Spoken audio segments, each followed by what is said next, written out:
Wala kang hinapatan sila iyan? May po lang. Ano naman Ika ang ano mi. Naabot pa man lang din ako ay hala ko sa taro. Magabaton talaga kuya ang tagas ning hawak. Ang cellphone. Halat.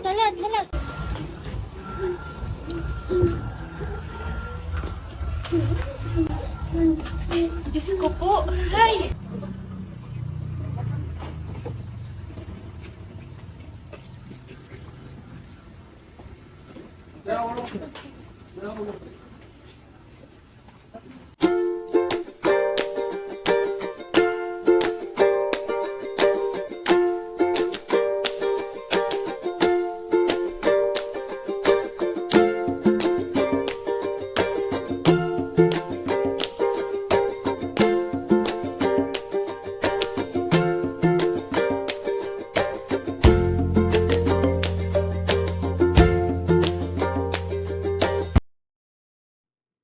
Ayun, shoutout po mga kalingap. Ito po, sa Roselski TV. Welcome to my YouTube channel. Andito po tayo para bigyan ng kaunting reaction yung vlog ni Kalingap Edo kay Arjun, kung saan ito po ay nangyari bago maganap ang fashion show nila doon sa SM Daet. Ito po ang naging dahilan kung ba't hindi naka-attend si Carla sa nasabing event. At ito po, panoorin na po natin ang napaka-intense na nangyari sa isang beneficiary Kalingap Edo. Ito po ay si Arjun. At ito po, panoorin na po natin. Kasi ito, biglaan po, si Arjun po, yung nangyari pong masama. Ulat din po ako kasi hindi ko inaasahan itong mangyari. Alam ko isang fight lang yung ako po sinasabi ko sa akin. Yun po, ganun na lang po, itong papunta po sana ako kay Benji para so, ito po, change course muna po ako ng kasi emergency CRC po si Rosan po kasi rin na nagtawag sa akin at nakita ko yung video niya, pinakita niya sa akin yung video niya RG, nagiging po, hirap na hirap po niya. So, ako na Ganun katindi ang nararanasan ni Arjun nung time na yon, kaya si Carla ay hindi nakarating sa event. At idiretso na po natin ang mga pangyayari. natakot sa mga nakita ko. First time po parang masakit sa akin, sa pakiramdam ko na makita ko yung mga tinutulungan ng kakagin. Ang grabe. Dadalhin ko po siya sa ospital para ma-confine at mapatingnan po siya. Kasi po kasi na-stop po yung pag-vlog siya medyo hindi ko po naasikaso agad yung nag-up sa kanya kasi medyo na-busy po ako nitong mga nakarang araw. Ano pong gawain na ano pong ginagawa. Ay, di, nalari ko na kayo ang gado. Ako naman po, bakit di kayo nag-ano, nagtawag yung tricycle? Hindi naman kayo tricycle daw.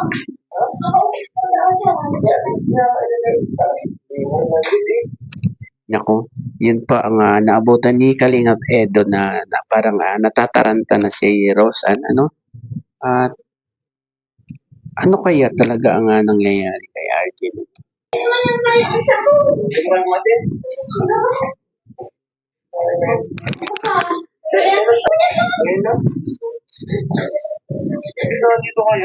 At ayun nga po, natataranta na si Rosan.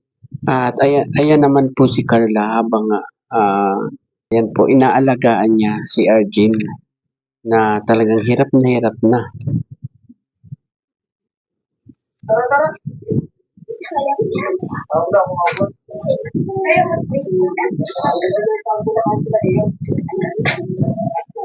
Grabe, grabe ito. Grabe, hinang-hina na. Hinang-hina na po si Arjun. Grabe. Hindi ka naaraan ko eh. Naabot pa man lang din ako ay hala ko taro. Magabato talaga ko eh. Matandaan natin, si Kalingap Edu, masakit pa yung likod niyan, di ba? Kagagaling lang yan sa sakit. At ito, at wala na siyang magawa kundi buhatin si Arjun at dadalhin nila na sa ospital anong time na yon. Kasi nga, parang hinang-hina na si Arjun, saka naninigas na ang braso. Tanga rin ako dito kay Carla. Tingnan nyo naman po mga kalingap, mga nambabash kay Carla. Ito po, panoorin nyo po si Carla kung anong ginagawa niya. Kaya ang tagas ng hawak.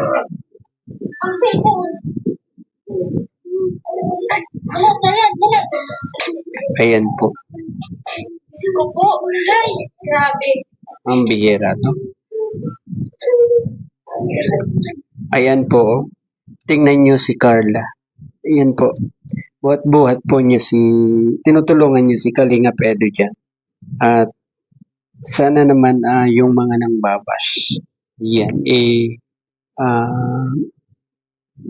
tigil-tigilan nyo na, okay? At yung mga nambabas din kay Arjun, tingnan nyo ang kalagayan ni Arjun ngayon. Ayan, hinang-hina po siya. At Para sa buhay. Malas pa niyan.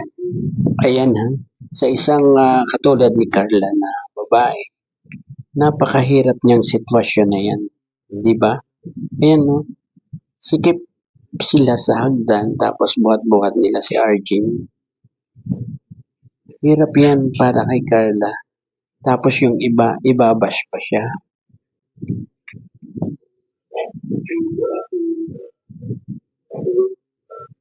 Hindi mo kami nag-aano, di Carla.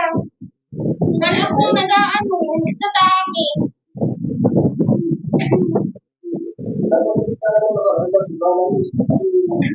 Dahil ang kaya ni pero ano ay magabat siya.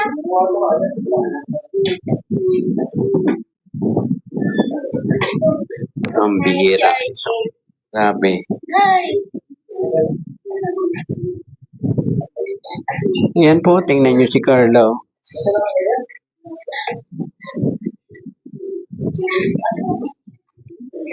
Miming, halas ka.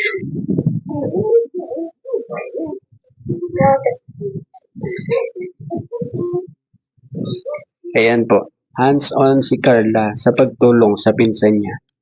At ganyan kaganda ang kanyang kalooban para sa iba, para sa mga kamag-anak, ganun. May puso siya ng pagtulong po, mga kalingap.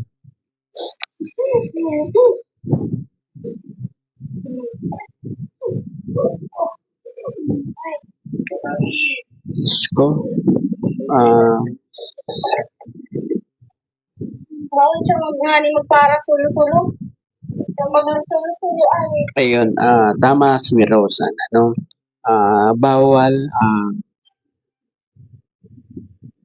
dapat hindi maiwanang nagsusulo si Arjun gawa dyan sa ganyang karamdaman niya.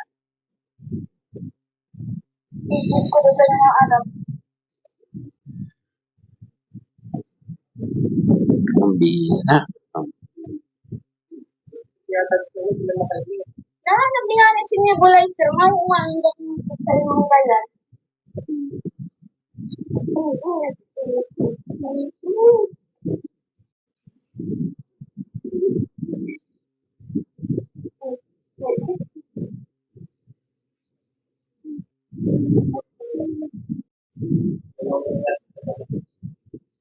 Grabe ang nangyari kay Arjun, Kawawa naman po siya.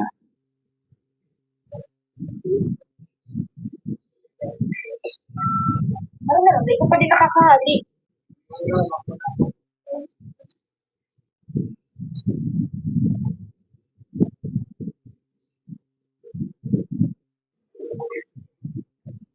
Ayan po.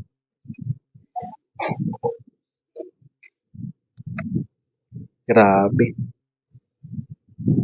Grabe ang intense nito, no? Halata kay Kalingap Edo na nahihirapan siya. Pero yung yung ugali na niya na pagtulong talaga ang nananatili o nananalay. Hindi niya na inisip na kagagaling lang ng kanyang likod, hindi ba? At ayan no, buhat-buhat niya si Arjun. Pasalamat na rin tayo kasi may isang Kalingap Edo, Rose Ann, saka Carla. At ayan po, napansin niyo ba si Carla? Basa pa ang kanyang buhok.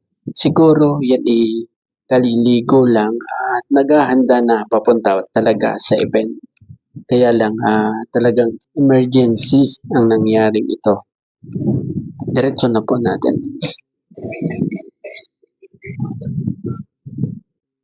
At mga ka-EDSI, may napansin ba kayo sa dyan sa kotse? Ating ibalik po. Pakatingnan niyo po yung nasa front seat kung sino. Okay?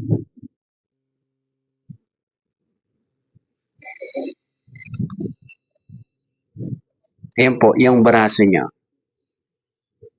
Kita niyo po ba yung braso?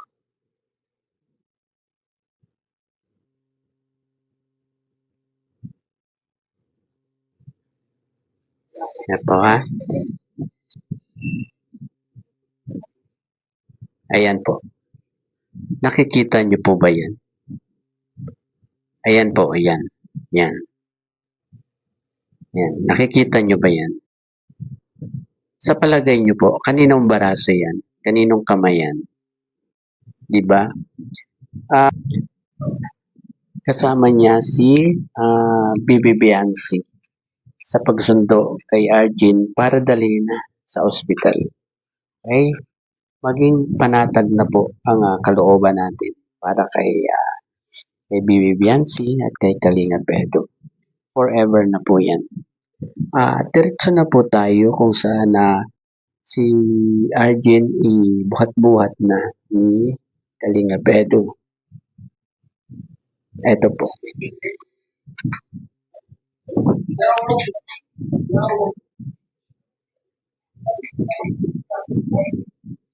Yan, ganyan po talaga kayo.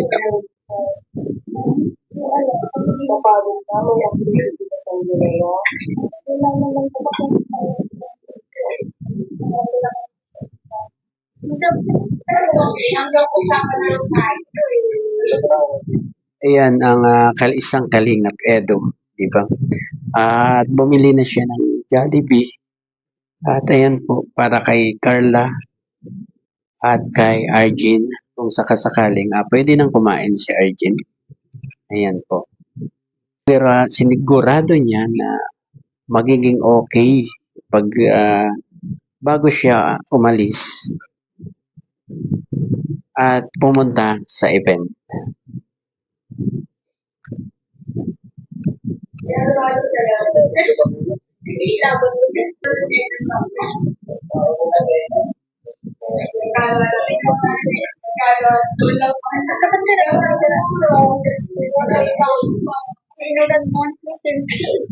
Ayan o, kita nyo si Rosan. Parang hindi pa nagsusuklay po di yan. Gawa ng pagmamadali-dali siguro nila para maisugod na sa ospital si Arjun.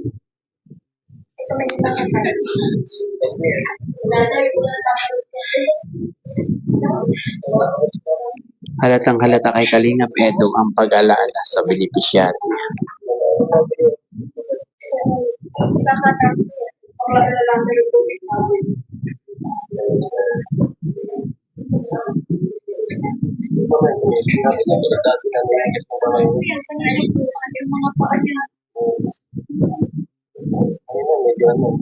Ano yung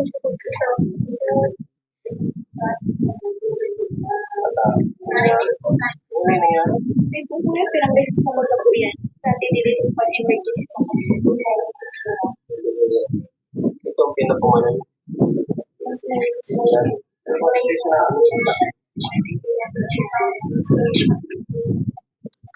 At saka ayun pa malimit pala mangyari kay Arjun yan, ayon kay Carla. At hindi naman pala yan yung pinakang malala na atake ni Arjun. May mas malala pa dyan. Siguro ay yung last na doon sa bahay nila, no? Nung time na inatake yan na tumawag kay Carla. Ay, Nung nakaraan ko, ano ko na rin ko dati dito eh. Kasi sila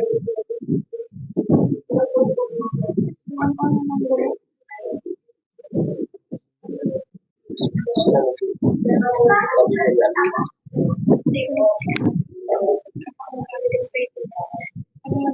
ay nako, dapat magulang niya ang dapat kauna-unahang makaalam niyan, Carla. Dapat pinaalam mo sa kanila yan. Hindi natin alam, baka kung anong mangyayari dyan, di ba? Na wag naman sana mangyari. Pero dapat ang kauna-unahon mong tinawagan, except kay Kalingap Edu, ay yung kanyang mga magulang. At kung ano-ano naman ang mangyari, na ipaalam naman sa kanila. Di ba? At pakinggan po natin kung anong naging dahilan ni Carla. Kung ba't hindi niya muna pinaalam sa mga magulang.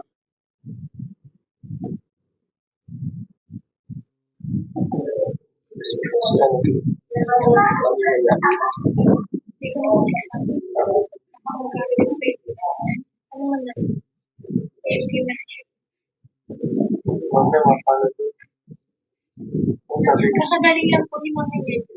Kasi magkaalis-alis yata ni Mami. Doon po natulog si Tia kagabi sa amin. Pambihiran.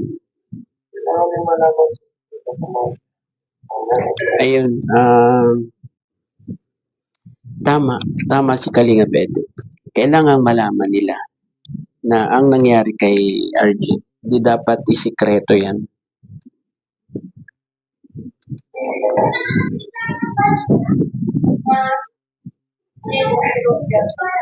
susunduin na sa ko ito bukas.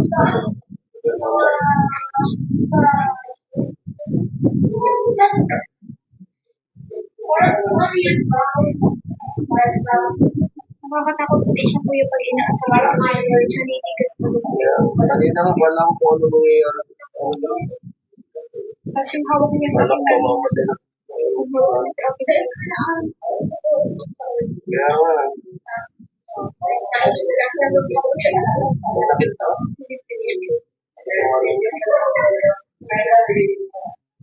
Papatingnan ko sana ito kaso ano na para medyo na-distract.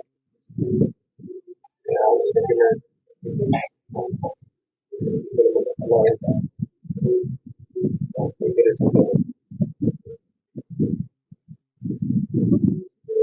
si JP. Baka may mga alam si JP na pwede paano sa kanya.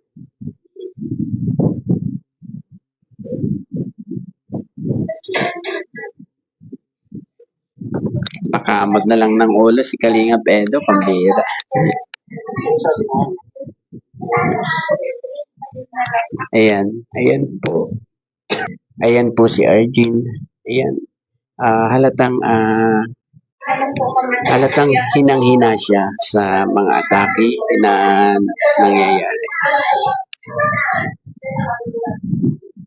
ayan po guys, kakatapos ko lang po itong pagrampa namin sa Velvet Pack. Iniwan ko po si Arjen doon sa mga alagat ni Carla. Ayan, shout out nga pala kay Carla, no? Siya ang nag-handle ng situation. Oy, salamat, Carla. Naglarampa. Actually po, namimili po kami sa aming dalawa po ni Carla kung sino po pwedeng stay doon. At tinanong ko siya, kung sabi doon ni Carla siya lang para mas mabantayan niya. So, yan. Grabe, napakabuting ito ni Carla sa Yes, dyan ko hinangaan si Carla, di ba? Mas pinili niya na bantayan yung pinsan niya para maalagaan kesa sa nag-aantay na event sa kanya. Siguro naisip niya na meron pa namang susunod ay samantalang ang pinsan niya ay nag-aagaw buhay na, di ba? Ang ano ko dito, hindi lang si Arjun ang natulungan ni Carla dito. Natulungan din niya si Kalinga Pedro. Biro nyo halimbawa na si Kalinga Pedro ang nagbantay dyan ni Arjun. Anong mangyayari? Diba? Sigurado, katakot-takot na bash na naman ang mangyayari dito kay Kalinga Pedro. Diba? Salamat naman kay Carla kasi nag-presenta na siya na lang ang magbabantay kay Arjun. Kaya lang hindi pa rin nakaligtas si Carla sa mga pambabash ng iba. Dapat naman po hindi po ganyan. Dapat ating alamin ang totoo munang nangyari bago kayo manghusga ng isang katulad ni Carla na sobrang matulungin sa kanyang pinsan. Okay? At diretso pa po natin. Dapat sa rin pala siyempre kay Rose Ann kasi kung wala sila doon, siguro baka napano na si Arjun. Tama. Malaking tulong yung nila na ginawa na pag-aalalay sa kay Arjun. At sabi kasi na palitan sa usapan kay Arjun po, na po sila nakalis na hospital. Ayun, may magandang balita pala naman kasi inilabas na rin si Arjun sa ospital at napacheck-upan lang po siya din kanina. Kanina po kasi nahirapan siyang huminga. Kami nataranta kami din kasi unang beses ko po nakita siya nagkagano. Sabi daw po sa usapin kanina, daw si nawala yata yung nebulize. Bigla siyang nahirapan huminga. Napakainit din kasi ng ng gusto nila doon sa taas. Yung dito pa, bukod pa doon, yung katawan talaga niya naninigas. So, hindi lang parang kakaiba yung sa hindi lang parang normal na asthma. So, siguro, susunod po, pakilag po kakamustahin ko siya kung ano talaga yung nangyari. Anong sabi ng doktor. Yan po. Abangan nyo na lang po mga susunod na upload natin dito or update ni RG.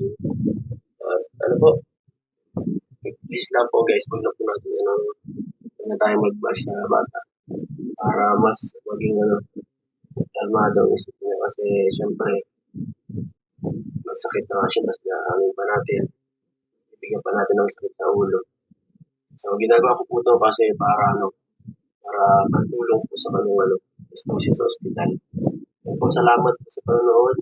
Salamat po sa mga taong nagbibigay ng Ayun, salamat naman at nakalabas na si Arjun sa ospital. At siguro talagang inatake lang talaga siya ng kanyang asthma at nataranta lang talaga yung mga kasama niya na ba't ganun ang nangyayari kay Arjun. At iwasan nga po natin, sabi nga po ni Kalinga Pedro, iwasan natin na i-bash na si Arjun kasi ayan nga po, may sakit na po siya tapos ibabas niyo pa, madadagdagan pa ang mga iniisip ni Arjun at ma-stress, di ba? Yun, hiling ko po sa inyo lahat ipag-pray po natin si Arjun para sa kanyang mabilis ang recovery at pagaling. At patapos na po ang schooling, sana matapos niya ang first year na ito. Ayun, hanggang dito na lamang po ang ating konting pagre-reaction sa vlog ni Kalingap Edo kay Arjun. At bago po tayo tapos, pakisuportahan po ang ama ng Kalingap, Kuya Val Santos Matubang, Ate Edna Vlogs at Kalingap Rock. At ang mga K-Boys, Kalingap Edu, Kalingap Dan, Kalingap Chomar, Kalingap Tata, Dr. Love at Kuya Red Sane. At ayun po, hanggang sa muli pong pagbablog. Salamat po. Bye-bye. God bless to all.